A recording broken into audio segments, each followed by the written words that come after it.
موسى بن جعفر تميز كاظم الغيب صفاته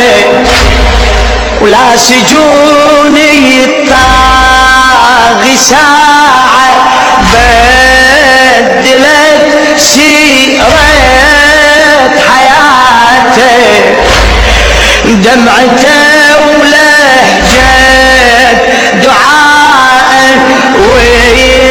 وبقلب خاشع صلاته